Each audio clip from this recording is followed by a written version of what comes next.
Salut les égarés, c'est Alken de la chaîne Dédale de jeux.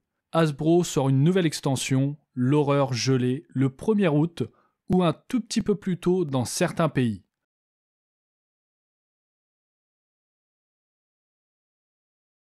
Pour fêter cette sortie, Hasbro nous propose sur leur site un prélude à l'extension sous la forme d'une petite quête solo intitulée Into the Northland. Dans l'ancienne version de The Frozen Horror, les 3 premières quêtes étaient destinées uniquement aux barbares. Cette fois, n'importe quel héros peut braver seul les dangers du Grand Nord. Cette quête est destinée à nous préparer aux différentes menaces que nous pourrons croiser dans cette future extension, mais aussi aux nouvelles règles et mécanismes de jeu créés pour l'occasion. C'est un peu une quête test pour savoir si ces nouvelles règles fonctionnent bien et Hasbro attend un retour de ses joueurs. Le grand changement vient principalement avec la possibilité d'avoir un compagnon animal. Nous pourrons bientôt avoir chat, cheval, faucon ou autre. Dans cette quête, le loup est à l'honneur. Voyons ensemble les grands points de cette quête. Un héros est envoyé dans les pays du Nord. Sur le chemin, il se fait un nouveau compagnon, Snow Dasher le loup. Tous deux vont devoir aller chercher un artefact dans un donjon. En regardant la carte, on voit 3 tuiles provenant de la nouvelle extension, ainsi que des nouveaux monstres, Yeti, Gremlins des glaces et ours polaires de guerre. Il y a aussi des nouveaux pièges comme les stalactites. Également, certaines cases peuvent être recouvertes de glace sur laquelle le héros peut glisser. Dans ce cas, son tour prendra fin immédiatement. Dans ce donjon, on découvre aussi des tunnels de glace nous permettant d'aller d'un point A à un point B.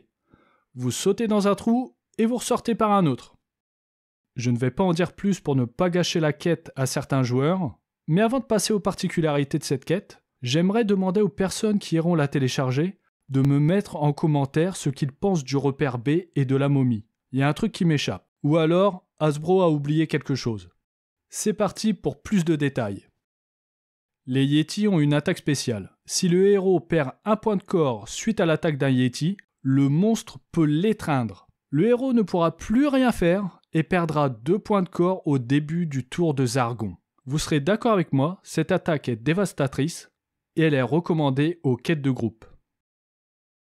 Ça ne concerne pas cette quête, mais le grand big boss de l'extension est l'horreur gelée. Le solde de la figurine prend 4 cases, malgré sa grande taille, elle peut facilement passer une porte ou se déplacer dans un petit couloir.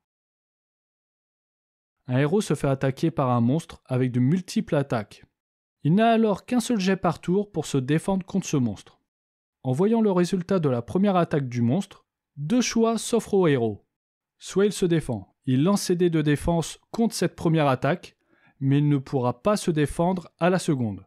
Soit il encaisse la première attaque et perd le nombre de points de corps que l'attaque du monstre lui inflige. Mais il pourra se défendre à la seconde attaque, qui peut être plus redoutable que la première. Je vous en avais parlé dans la vidéo Errata de la boîte de base. Lorsqu'un héros perd ses points d'esprit, il est en état de choc. Si le héros regagne des points, il revient à lui. Les héros et les monstres peuvent utiliser les tunnels de glace. Lorsqu'ils veulent sortir du tunnel et que la case est occupée, le monstre ou le héros peut se placer sur la case adjacente qu'il souhaite. Passons maintenant aux règles qu'Hasbro souhaite nous faire tester.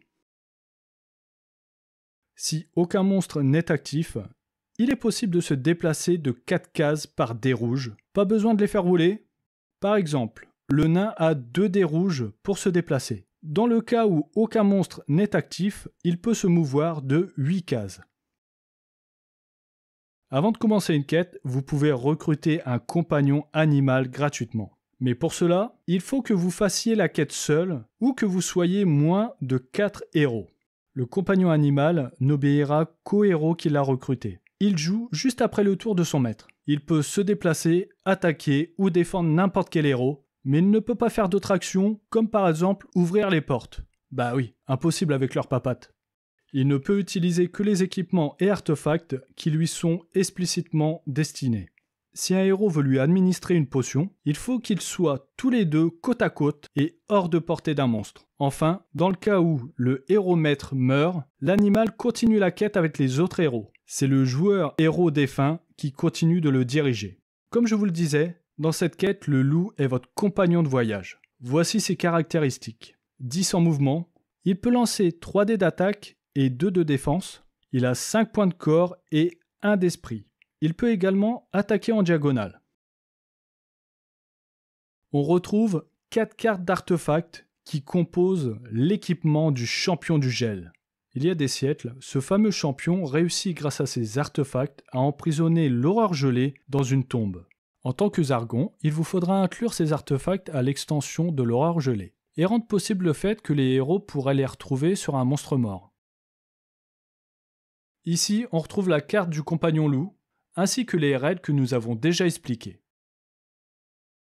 La vidéo touche à sa fin. Si vous jouez cette quête, n'hésitez pas à faire un retour à Hasbro. Au passage, demandez la traduction des quêtes bonus afin qu'elles soient également disponibles en français sur l'application. Si la vidéo vous a plu, laissez un pouce vers le haut, un commentaire et pensez à vous abonner. Je vous dis à bientôt, mais d'ici là, prenez garde aux dédales.